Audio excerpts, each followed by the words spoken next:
Now you have to say something. You have to say something. Okay. So this game is very special to me because I don't know if you all know my story, but August 5th of this year was my 8-year Alive Day. For those of you, well, everybody here, your Alive Day is the day that you shouldn't be here. It might be the day you were injured, it might be the day of your accident, it might be the day you got your diagnosis. So August 5th was my 8th year. And you all think I do a lot for you, but you don't understand. Allowing me to be a part of your life, allowing me to be here and to do this for you, it really is more for me. And I cannot thank you all enough because what you're doing guarantees this program for that sailor or Coast Guardsman that's sitting at home and they're not reaching out. It's that sailor or Coast Guardsman that got that diagnosis or got hurt and they can't do what they used to do, and now they think maybe life isn't worth living. You all are proof every day that normal is not required.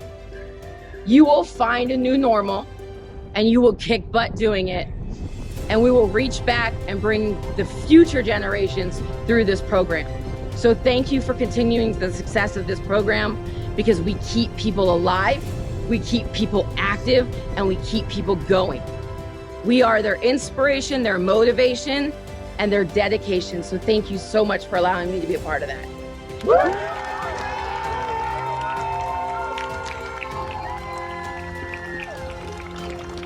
Let's get one Navy TJ right up here!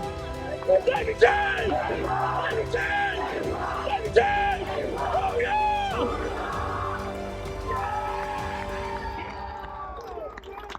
Let's get it. Let's get it.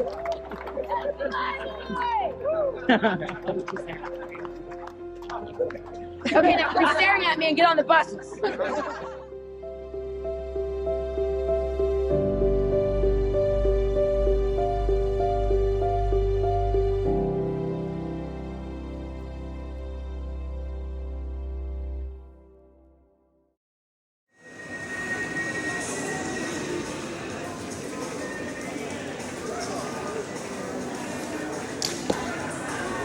Eight, nine, on the line, good from that ball there. Good period. 100% that adaptive sports have definitely saved lives and impacted people in a positive way. Injuries can take people out, and this program really shows you that you can still do challenging things. You have to keep moving. And I think the biggest thing with these adaptive sports and these adaptive programs is that it keeps you moving, it keeps you engaged, it keeps you from being stagnant.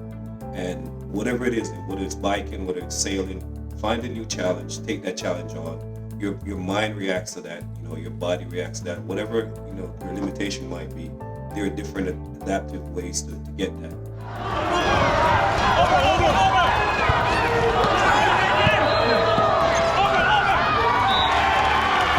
Everybody on my teams motivates me. When I'm having a bad day and I know that, like, you know what, I'm off today, but I'm looking at my team members and they're bringing me up and they're helping me along and they're supporting me even if I'm having a bad day. You can't ask for more than that.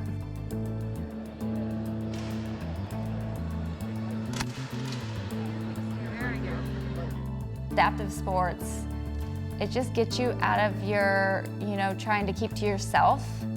It has the team aspect, the camaraderie that we all love about the military. And once you're out, I think everybody still kind of seeks that.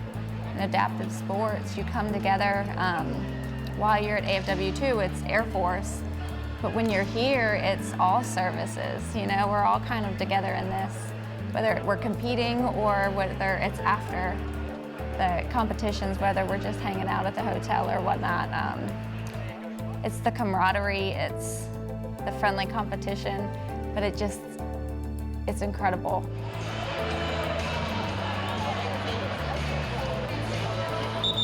It's a bit of a cliche, but it's always darkest before the light, right? And so that's the other thing, is it's give yourself a little time. doesn't all have to happen now or tomorrow, right? Some things do take a little bit of time to heal. I like Sergeant Major Daly, when he was a sergeant in the Army. One of the things he liked to say, there's the family you were born into, and then there's a family you were sworn into. And so lean on them.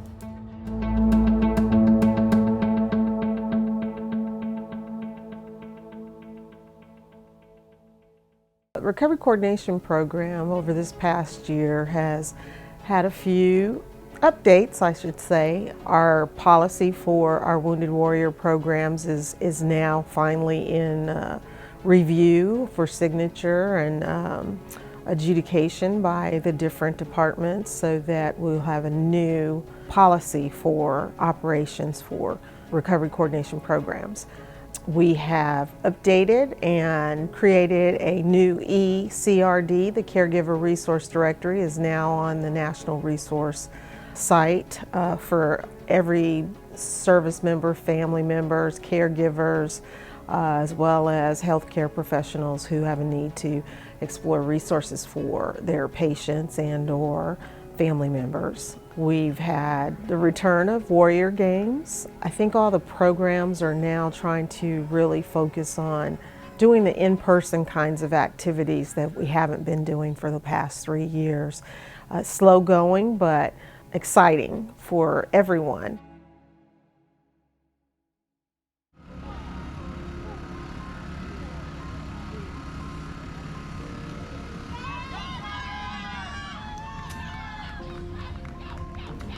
July 12th, 2020, my Master Chief told me that that's my Alive Day just recently, because that's the day that changed my life. I was the officer of the deck on the USS Fitzgerald, pier side on Pier 2, across from the Bonhoeffer Shard. Later that morning, the Bonhoeffer Shard caught fire, eventually leading to a series of minor explosions and a series of 3 large explosions. The biggest one being the one that blew me from the lifelines midship on the Fitzgerald into a bulkhead, ultimately causing traumatic brain injury, PTSD, depression because of PTSD, general anxiety because of PTSD. It's indifference. That's my daily challenge. It's really hard to feel excitement, to feel nervous, to feel appreciation, to feel grateful. It's like just a hole that I don't see the feeling, I don't feel it in any way, it's just there. Yeah, we've noticed a big difference since Travis has been doing the adaptive sports, that his confidence has gained leaps and bounds. Nothing has held him back. He has been able to find his foot forward. It may be slow sometimes, but he has found it and been able to be confident in moving forward in everything that he does since he started sports. I have had a really big problem with confidence, and the archery, it's like a center. It centers me. It's methodical how you draw back the bow. It's methodical how you breathe while aiming. It helps me focus on that, focus on trying to maintain muscle stability. Everything else just goes away and I'm there. I really have a hard time with stuff since being injured. I suffer from indifference for a lot of things, but my family is literally who got me out of the dark. It's a tight bond that I think we're tighter now, having to go through so much stuff, but we're getting through it together, and that's a tighter family, that's a better bond. Quite the team. And as he's coming down, start easing a little bit on the sails. Come down, come down. Ease the sail, ease it out, let it out, let it out. Yeah, let it out all the way. I was in Afghanistan in 2015. Our camp got attacked, a complex attack, and I suffered TBI, PTSD, different things from that, along with some bodily injuries. And just seeking out these different programs have been tremendous in my recovery. And just getting to a point where I could look back and say I've come a long way. One of the main parallels is mission, right? We're all about mission accomplishment and mission completion, and it's the same thing. The mission on active duty might be a combat mission, but here it's definitely just to get the boat to move through the water. So we talk about mission complete. We talk about team building, which is the same thing, and just leadership, like just being a leader out there on the water. You can't just say, okay, I'm injured, I'm going to stay at A. Find ways to get to the end. There's tons of resources here. There's tons of adaptive programs. There's tons of opportunity. And I would implore anybody and challenge anyone who's suffering to just seek those opportunities and just break out of the shell a little bit.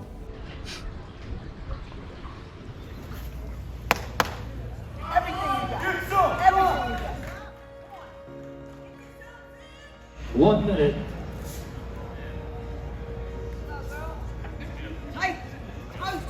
Start. Press.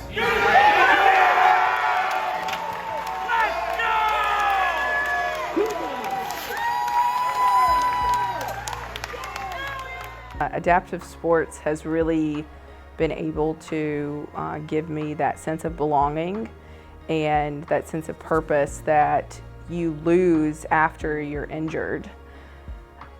We're so focused on getting back to where we were before we were injured that we kind of lose that community and that support that we have from our fellow service members or our fellow Marines. And adaptive sports has really brought me back and centered me, and I've been able to channel a lot of my aggression or my kind of sense of self-worth into something other than worrying about trying to get back to where I was, but learning to kind of build those connections in your synapses in your brain, and learning to get past what you can't do and start thinking about what you can do. That's what adaptive sports has given me. So my first injury was in 2004 during the Battle of Fallujah. My vehicle was blown back by an IED, and while my vehicle went backwards, I went forwards, and I hit my head on the steel plate in the back of a 7-ton. After that concussion, my adrenaline was just going so fast and it was going so hard that I didn't realize how injured I was. My second injury is I broke my neck in 2014. Same scenario. I was paralyzed for a couple of days, and it's been a struggle. After the feeling started to come back, there was a lot of nerve damage, and I struggled to get back to what I was, and that's where a lot of my anger came from. Adaptive sports does save lives, period. You can go to the gym and pick up a weight, but if you try out for a team and even if you are not the best on the team, you're motivating somebody else to come in and try it. There's somebody out there that has it worse than you. And if you can look at that and say, you know what, okay, these are my injuries. I can't compare myself to anyone else. All I can do is be the best that I can be and try to motivate someone else to do that for themselves. If you can get past, your injuries, you can do anything. Thank you all for being here today. Thank you for my incredible family from Pennsylvania, Maryland, all those on Zoom, my Air Force family, my Strong Hope family. Y'all mean the world to me. God bless.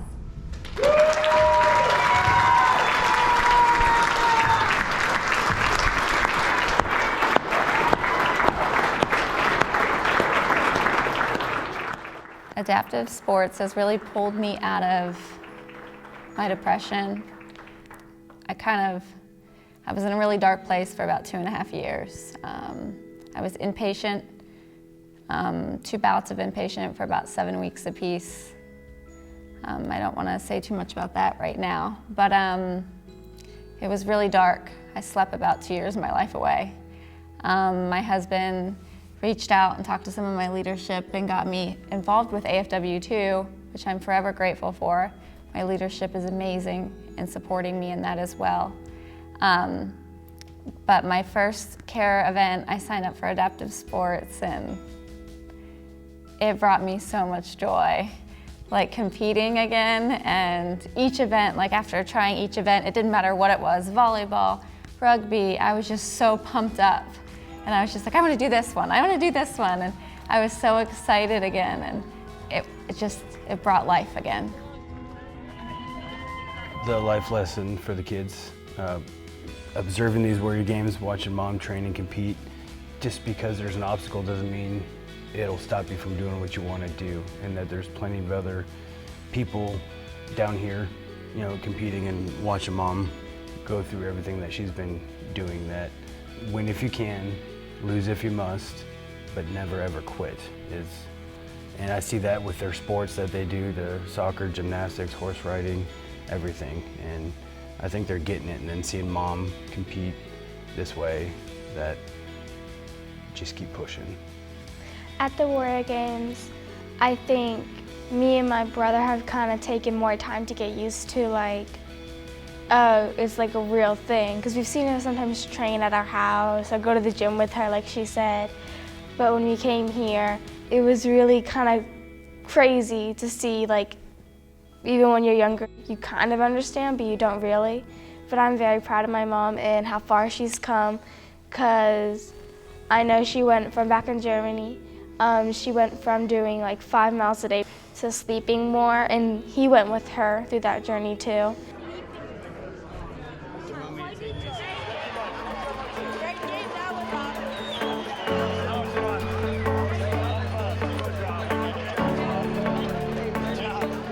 I'm an Army veteran myself, and our culture in the military is to participate in sports and exercise. And of course, that's what makes a great vehicle for rehabilitation when somebody becomes wounded, injured, or ill. I myself have a disability, I have a spinal cord injury, and sports was an important part of my recovery and actually continues to be an important part of my life. I continue to participate in marathons and swim and participate in veterans events like the National Veterans Wheelchair Games. I'm a former Paralympic athlete as well, so I've gone all the way to the highest level of our adaptive sports. I was in the Paralympics for wheelchair racing, and but I also was a top swimmer. I've done triathlon as well. Now I primarily swim and hand cycle, and that's the other thing too. Is the other thing that's great about these games is it brings the athletes and their families together. Because a lot of the things you want to do is develop those family ties and also develop sports skills that you can do as a family. It was a sunny day in July in Germany, and I was stationed at a place called Worms, Germany. There's no longer troops there now after the drawdown in Europe, my wife now, but at that time my girlfriend, worked about 10 kilometers away, a little over 6 miles, and it was summer, so she was going to ride her bike to work, and I offered to ride with her, and then I was going to do a training ride and come back. And as I was coming to the outskirts of this town of Frankenthal, there was a bus on the right, and there was like one of these cutout bus stops, and I started to pass, and the bus pulled out, and it didn't notice that I was on the left-hand side. And it hit me, on my right side, and unfortunately, there was one of these Mercedes trucks coming from the left. And so I wound up being pushed into that truck, and it hit me head on. So of course it threw me on the street, and actually its left front wheel ran me over. pretty much crushed my upper torso. They took me to a local hospital, but en route they were at least smart enough to see how seriously injured I was, and the local hospital called for a trauma clinic to send a trauma helicopter to pick me up. I will say there's probably 3 things that truly had changed my life. One of them was certainly my time in the Army and becoming injured. The other one, after being injured and going through rehabilitation, that my girlfriend from the Army and now wife of over 40 years stuck with me and believed in me. And the other one is 9/11. To be honest, I was really at that time contemplating more thinking of going into an academic leadership administrative role. But Secretary Principi and at that time Chief of Staff of the Army Shinseki asked the VA, because of its expertise in rehabilitation, to meet with the leadership at Walter Reed. And I volunteered. And I first saw the wounded coming in from Afghanistan, who were primarily at that time, at least coming into Walter Reed, were Army Rangers and Army Special Forces. And it just sort of clicked that this is what I need to do. I guess like Bill Denby, I was in a unique position, having the education and the experience, and now I had the opportunity. And I thought back when I was first injured, the people like Tim Davis and Bill Denby, who paved the way to create opportunities for me. And I thought, this is my time. And so I chose that, basically at that moment, that this is what, my focus is really going to be on building the research opportunities, the technology, to make sure that this generation of veterans has the fullest array of opportunities available to them and can live the longest, healthiest life possible.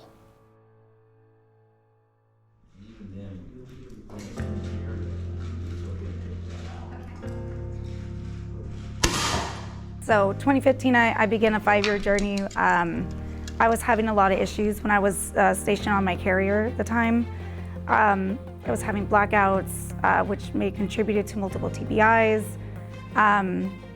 A lot of injuries because of those issues. I was having breathing issues, a lot of trauma to my body because of that, neurological damage.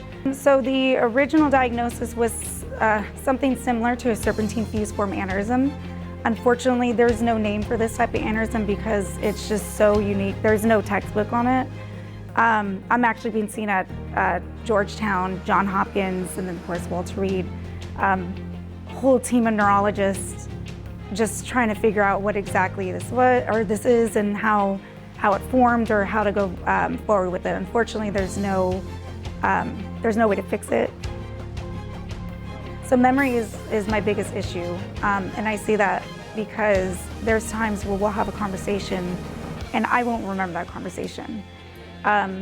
So it does get a little difficult, and I know my coaches probably get a little frustrated with me just because of that, but memory, it's just, I lose things all the time. My wife, she really helps me a lot with that.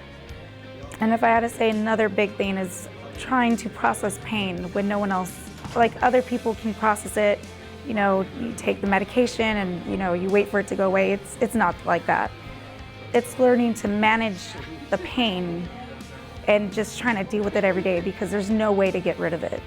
So after everything had happened and just being told that I wasn't going to be able to be active again or do any of this stuff ever again, it was a big blow to me. Mentally, physically, it was a lot. So I think just, for a long time I fought, I want to get back in there. I want to get back and be that person that I was. And I don't think it was until I was at Walter Reed, they put me into adaptive boxing.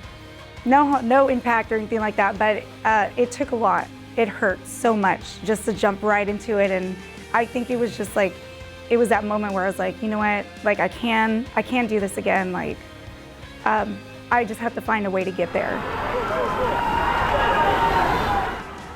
Don't sell yourself short. You may not be able to do the things that you were before, but that doesn't mean you can't do them now. You just have to find a way around it. Even on your worst days, you can find, you know, something that would make you happy. It doesn't matter what sport it is. If you try at least one of them, or try them all, like that's pretty much where I went. I was like, never done any of these sports. Let's just try it. Let's see how it goes.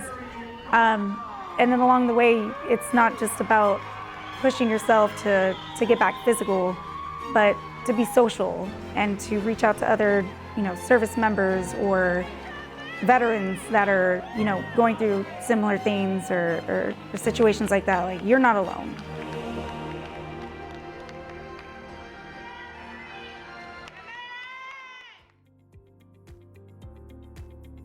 In 2020, I was stationed in OCS, so Officer Candidate School in Quantico, as a support platoon for the officers' trainings, or the candidates' trainings. One morning after an event, I was driving my Humvee, going down the trails, and my door suddenly falls off. And to go to catch the door, I overcorrected too far to the left and sideswiped a tree. And after that, I spent the next 5 minutes trying to find some help, and found another truck who was waiting in the trails for us, and got transported to the clinic in OCS, and then got medevac 30 minutes later to Fairfax, Northern Virginia Hospital.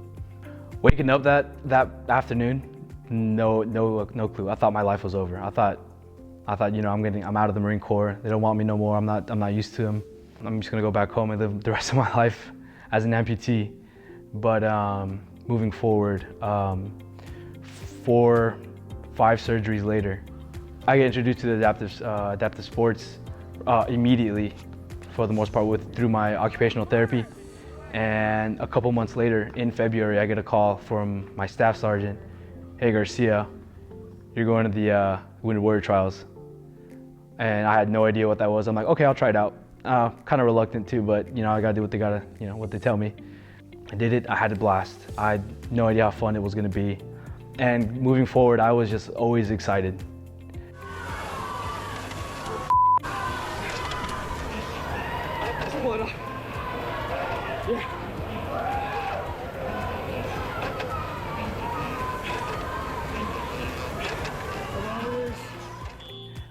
We went to Camp Pendleton for our team sports sometime 2021 in July, and that was amazing. I got to try out wheelchair rugby, wheelchair basketball, and sitting volleyball. And volleyball, I stuck with it. The other two, it was a hit or miss. But I really enjoyed sitting volleyball and really hoping to move forward with that. July 17th, 2014, we're headed back to post, taking my soldier back to post, and animal jumped out in front of me, and I swerved. And by the time I got back control of the vehicle, we're actually hitting a ditch and ended up not flipping, but rolling the car about 3 or 4 times. I ended up suffering a C5, C6 spinal cord injury. My soldier ended up with a bruised lung and a concussion, and the wife over here got some seatbelt burn. I had one surgery. They opened up my neck and they put 2 metal rods to stabilize my spine. And yeah, I think I'm spinal fusion. I believe it's from C4 to T2. I would say the hardest part for me would be just kind of regular mobilities. If you know, if something's up high, I'm not going to be able to reach it. It's not like I have the luxury to stand up and reach something, or even cooking. I can cook, but if I want to start cooking, and she knows this, she's left me with my son before, and I'm making him breakfast, and for me to start making breakfast, I have to wake up like an hour before breakfast starts, just to have it ready in time.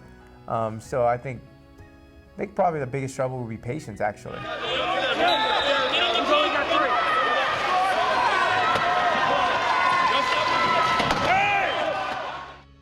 You get injured, any kind of injury, get out your comfort zone.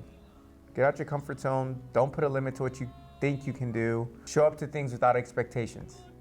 If you show up with an expectation that you're gonna completely dominate in something and it's your first time trying it because it looks easy, you probably won't do it again. But show up with no expectations. You might enjoy yourself. You might have a blast. You might find purpose in what you just started. And once you find that purpose, I mean, there's nothing else can stop you. There you go. There you go. You know, I've loved the military. I love my sport, and I get to do both of them together. And by me being a veteran and able to talk to these active duty guys who've just been injured, who are transitioning out, I can mentor them in that aspect of, hey, make sure you do this when you get out. Make sure you do this to make sure that you're going the right path. As well as in the sport aspect of it, I play wheelchair rugby all year long. So if I have a group of brand new soldiers that are coming in, never seen rugby in their life, I can mentor them that way they can come here and compete at a high level. So you're a wife, mother, caregiver, assistant coach, wheel mechanic. What have I left out? There's probably a few other ones, but I probably forget them myself. So. Designated driver. Actually, no. He does a lot of the driving. I can't lie about that. But yeah, a little bit of everything. A little bit of everything. Yeah. How do you find the time of the day? How do you find the energy? That's a good question. I don't know how she finds the energy for that either. I think just naturally just go, go, go, go, go. I think you see it right in our son, and we're like that, all of us, I think. Of course, some days it's exhausting, right? But when you love it, you find it, right? You know the saying, when you do what you love, you don't get tired of it or whatever? I guess it's kind of do what you love, it's not work. Yes. Yeah. It's definitely work, though. It's just not as tiring.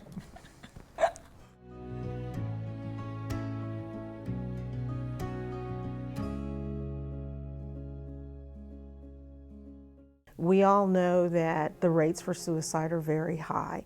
We all know that we have many programs out there that support that effort, but there's nothing like having a true connection to someone, and our recovery coordination programs provide that.